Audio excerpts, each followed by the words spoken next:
انسان کے ساتھ مرنے کے بعد کیا ہوگا، عالم برزخ والی زندگی کیسی ہے، انسان کو موت کس طریقے سے واقع، کیونکہ دنیا میں جتنی حقیقتیں ہیں، ویسے تو دنیا ساری فانی، کوئی حقیقت نہیں ہے اس کی، لیکن دنیا کی سب سے بڑی سچائی اور سب سے بڑی حقیقت موت ہے، جسے کوئی جھٹلا نہیں سکتا۔ اب اگر میں کہوں کہ یہ آگے جو عمارت دکھ رہی ہے یہ ہے یا نہیں، یہ سچ ہے یا حقیقت ہے یا خواب ہے، تو اس کو جھٹلانے والا جھٹلا سکتا کہ بھئی یہ خواب بھی ہو سکتا۔ اب ہم جو یہاں بیٹھے ہوئے ہیں یہ مسجد ہے نہیں ہے، مسجد میں ہم جمع ہیں نہیں ہے، اس کو جھٹلانے والا جھٹلا سکتا، کوئی بھی جھٹلا سکتا۔ دنیا کی ہر چیز کو، دنیا کے ہر معاملے کو، ہر فعل کو کوئی جھٹلا سکتا، لیکن موت ایک واحد ایسی حقیقت ہے، ایسی سچائی ہے جسے کوئی نہیں جھٹلاتا۔ کسی کو پوچھو بھائی موت ہے کہ نہیں، بھائی موت آتی نہیں آتی ایک دن، ہر کسی کو، کتنا بھی بڑا کافر ہو، کتنا بھی بڑا مشرک ہو، کتنا بھی بڑا منافق ہو، یا کوئی ملحد ہو،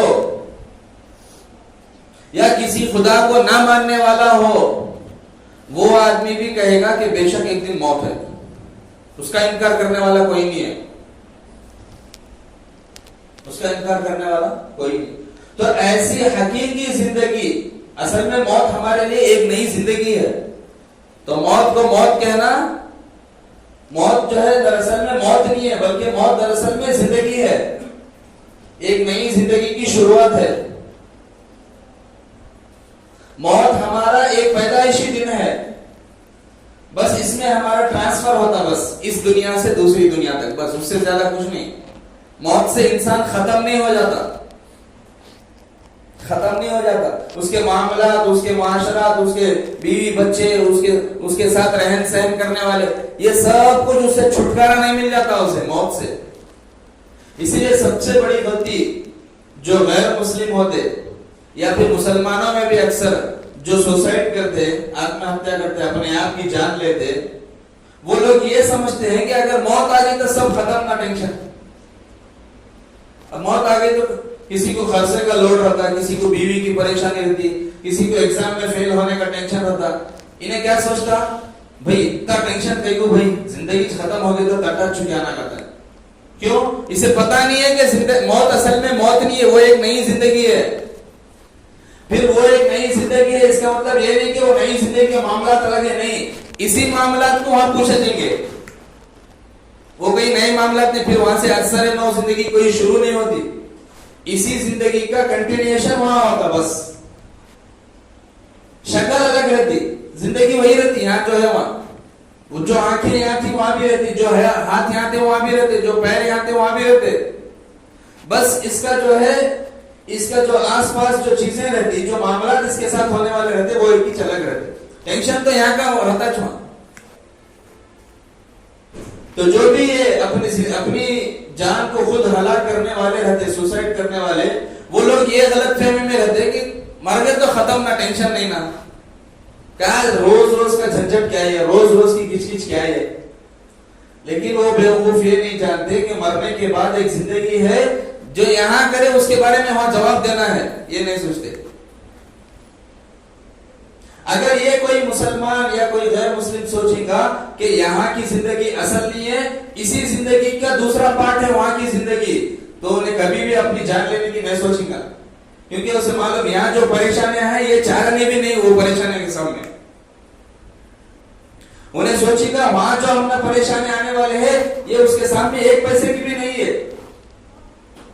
انہیں سوچے گا یہ کیوں، اگر اس زندگی کا یقین ہے تو میں اسی کے تعلق سے کئی جمعوں سے عرض کر رہا تھا کہ موت کے بعد اصل زندگی کی حقیقت کیا ہے، کس طریقے سے معاملات ہوں گے موت کے بعد، قبر میں نیک بندوں کے ساتھ کیا معاملات ہوں گے، برے جو کیا کہتے ہیں گناہگار بندے ہیں ان کے ساتھ کیا معاملات ہوں گے۔ اب جب موت کے عالم برزخ کی زندگی ختم ہو گئی تو اب واقع ہوگا قیامت کا دن۔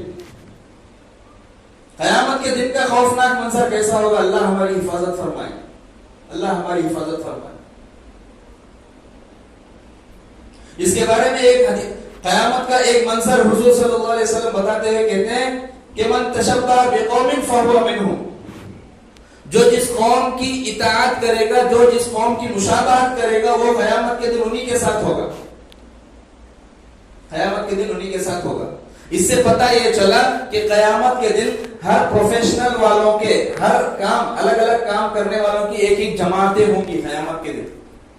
علماء کی ایک جماعت ہوں گی، شہداء کی ایک جماعت ہوں گی، اور جو ہے صدیقین کی الگ جماعت، تاجرین کی الگ جماعت، ملازمین کی الگ جماعت، اور جو ہے زراعت کرنے والوں کی الگ جماعت، کسانوں کی الگ، ہر اپنے اپنے پروفیشنل کے حساب سے، چاہے وہ دینی پروفیشن ہو یا دنیاوی پروفیشن ہو، چاہے وہ دینی معاملات میں انہیں اس کیٹیگری میں شمار کیا جاتا ہو یا دنیاوی کیٹیگری میں شمار کیا جاتا ہو، ہر ایک کی الگ الگ الگ الگ گروپ ہے کی قیامت کے دن، الگ الگ۔ ہندوؤں کی گروپ الگ، ہندوؤں میں سے جو تھوڑے بہت نیکوکار تھے ان کی گروپ الگ، مشرکوں کی الگ، منافقوں کی الگ، اور جو صرف نماز زیادہ کثرت سے نماز پڑھنے والوں کی، نمازیوں کی گروپ الگ، روزے داروں کی گروپ الگ، اور جو ہے جو چھوٹے موٹے نیک کام کر رہے تھے، نمازاں تو نہیں، روزے تو نہیں، لیکن چھوٹے موٹے نیک کام بہت زیادہ کر، ان کی گروپ الگ، اور قیامت کے دن صدقات کرنے والوں کی گروپ الگ، حاجیوں کی گروپ الگ۔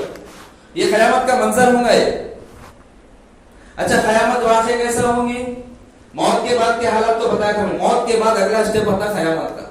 قیامت واقع کیسا ہوں گی؟ جیسے ہم لوگ ہیں بس ویسے چلتے، کوئی ڈیفرنس نہیں۔ قیامت آنے سے پہلے ہم نے 4-8 دن پہلے کہ ابھی اللہ کی طرف سے نوٹیفیکیشن نہیں آتا، ہاں تھوڑے بہت اثرات ہے، حضور صلی اللہ علیہ وسلم بتایا کہ قیامت کے آثار سے پہلے یہ پیش آئے گی، لیکن وہ بھی ایگزیکٹ قیامت سے 1 گھنٹہ یا 1 دن یا 1 ہفتے پہلے پیش آتی، بلکہ حضور صلی اللہ علیہ وسلم نہیں بولے،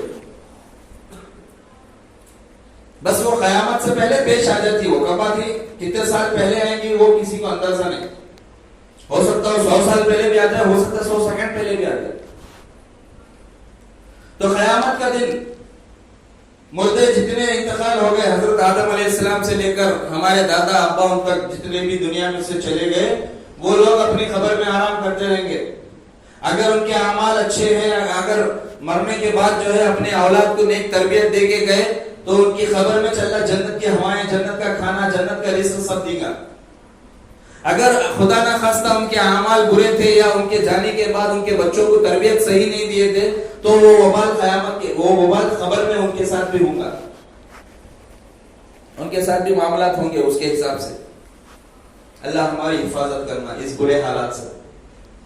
تو جب قبر والے سارے قبر میں رہیں گے، اور جو دنیا میں جو زندگی کر رہے وہ دنیا میں زندگی کرتے رہیں گے، صبح کی ایک علامت، قیامت کی صبح میں سورج مشرق سے نکلے گا، مغرب سے نکلے گا، روزانہ مشرق سے نکل کے مغرب میں غروب ہوتا نا، قیامت کے دن سورج مغرب سے نکلتا، ویسٹ سے، ایسٹ سے روز نکل رہا نا، قیامت کے دن ویسٹ سے نکلتا۔ تو یہ سمجھ جانا کہ آج کا دن قیامت ہے۔ جب سورج مغرب سے نکل گیا، اس وقت توبہ کا دروازہ بند، جب تک ٹائم ہے ہمارے پاس اللہ سے توبہ کرنے کا، بھلے ہی تو کروڑوں گناہ کر، بھلے ہی تو پوری زندگی نافرمانی کر، لیکن قیامت کی اس صبح سے پہلے توبہ کر لے، اللہ معاف کرنے تیار ہے۔ اس کے بعد اگر تو روتے روتے اپنے آنسو ختم کر کے خون کے آنسو بھی بہیں گا، تو پھر اللہ کی طرف سے مغفرت کی گارنٹی نہیں۔ ایسا ماحول آنے والا ہے، ایسا وقت آنے والا ہے، قیامت کا دن ایسا بھیانک رہتا۔ ایسے وقت میں، ایسے خطرناک وقت میں اچانک ایک سور پھونکی گئے، حضرت اسرافیل علیہ السلام، جو سور پھونکنے کا جنہیں کام دیا اللہ تعالیٰ، 4 مشہور بڑے فرشتے ہیں نا، ان میں سے ایک، ان کا کام کیا؟ سور پھونکنا۔ جیسے ہی سور پھونکتے، ساری دنیا کے انسان، چاہے دیندار، غیر دیندار، مسلمان، کافر، سب دنیا میں فنا ہو جائیں گے، ختم، سب کے سب کہاں کے وہاں گر جاتے ہیں، موت آ جاتی ہے ایک سور کی آواز سے۔ یہ قیامت کا منظر ہے، قیامت ایسا واقع ہوتا ہے سور کی آواز سے۔ جب سارے ختم دنیا میں، سارے ختم، اس کے بعد پھر اللہ تعالیٰ یہ جو ہے قرآن کے الفاظ کو اٹھا لیں گے، اور جو ہے مسجدوں کو اللہ آسمانوں پہ اٹھا لیں گے، اور جتنے بھی دنیا ہے ساری دنیا کو نیست و نابود کر دیں گے. یہ پہاڑ، یہ سمندر آپ پھٹیں گے، اس پہ سمندر پھٹیں گے. سورج جو ہے نیچے آ جائے گا، گویا کہ اتنا نیچے کہ ایسا لگتا کہ اب ہاتھ کو لگتا ہے ہمارے، اتنا نیچے آ جائے گا سورج. ستارے ٹوٹ جائیں گے، دنیا ختم. اب قیامت کا دن واقع ہوا، دنیا ختم، دنیا کی جو ہے زندگی ختم. ستارے ٹوٹ گئے، سورج جو ہے آسمان سے نیچے آ گیا. یہ ہاتھ ایسا لگتا کہ ہاتھ کو لگتا. زمین فولاد کی ہو گئی، اور پہاڑ گویا کہ ایسا اڑ رہے جیسے روئی. گدی رہتی نہیں، گدی بیٹھ کے اوپر جاتے، اس کی روئی پہ ایسا اڑا تو کیسا اڑتی، ویسے پہاڑ کے پتھرے اڑنے لگتے. ایسی تیز ہوائیں اللہ کے حکم سے، پوری دنیا نیست و نابود، جھاڑا اکھڑ کے گر رہے، بلڈنگاں پورے ایسا گر رہے. بڑے بڑے عمارتیں، بڑی بڑی عمارتیں ایک ایک سیکنڈ میں دکھ رہی نہیں، عمارت تھی تو معلوم نہیں ہو رہا، ایسے نیست و نابود. ایسی دنیا پوری برخاست، ختم. ایک چیز کو ایک جنا بھی بچا نہیں سکتا. بھیا میں بڑی محنت سے بنایا سو چیزیں نہیں ٹوٹنے دوں گا، کوئی رہا تو نہ ٹوٹنے نہیں دیں گا. پہلے انسانوں کو ختم کر دیے نا. ساری دنیا نیست و نابود ہونے کے بعد اللہ تبارک و تعالیٰ پوچھتے لمن الملک اليوم، آج کے دن کا مالک کون ہے؟ جو دنیا میں اپنے آپ کو سردار سمجھتے تھے، جو دنیا میں اپنے آپ کو راجا سمجھتے تھے، میں رہا تو یہ دنیا چلتی، میں رہا تو میرا گھر چلتا، میں رہا تو میرا کاروبار چلتا سمجھتے تھے. کوئی جو ہے، کوئی بڑا جو ہے، کوئی اپنے محلے کا بڑا تھا تو انہیں سمجھتا تھا کہ میں یہ محلے کو میں جو ہے بڑا ہوں، اس میرے بغیر محلہ نہیں چلتا. کوئی شہر کا بڑا، شہر کو اپنے آپ کو سب سے بڑا سمجھتا تھا. بڑے بڑے ترک خواہ گزر گئے، کہاں ہیں وہ لوگ؟ اللہ پکارتے. کون ہے آج کے دن کا مالک؟ جو دنیا میں ملکیت کے دعوے کرتے تھے، یہ زمین میری، یہ اتی میری، یہ اتا میرا، یہ بنگلہ میرا، یہ دکان میرا، بولتے تھے. آ جاؤ تمہارا بنگلہ دکھاتے ہو، کہاں ہے؟ اللہ بولیں گے لمن الملک اليوم، کہاں ہے آج کے دن کے؟ بتاؤ آج کے دن کے بادشاہ کہاں ہے؟ آج کے دن کون ہے بادشاہ؟ خاموشی، کون آواز نہیں کا؟ سب پڑے ہوئے چت لیٹے ہوئے، سب. کسی کی اوقات نہیں ہے پلک بھی جھپکے، وہ حالت ہے سب کی. بڑے بڑے دیندار میں سے لے کر گناہگار تک، سب کے سب، مسلمان سے لے کے کافر تک، سب کے سب، نوجوان سے لے کے بوڑھے، بچے، عورتیں، مرد، سب کے سب پڑے ہوئے. لاشیں پڑی ہوئی ہے، وہاں سے یہاں تک، جہاں تک نظر جا رہی وہاں تک دنیا کے انسان ختم. پھر اللہ تعالیٰ خود جواب دیتا، کسی کا جواب نہیں آیا. پھر اللہ تعالیٰ خود جواب دیتا للہ الواحد القہار، آج کے دن کا مالک تمہارا یہ اللہ ہے. آج کے دن صرف اور صرف اللہ کی ملکیت ہے، بادشاہت ہے.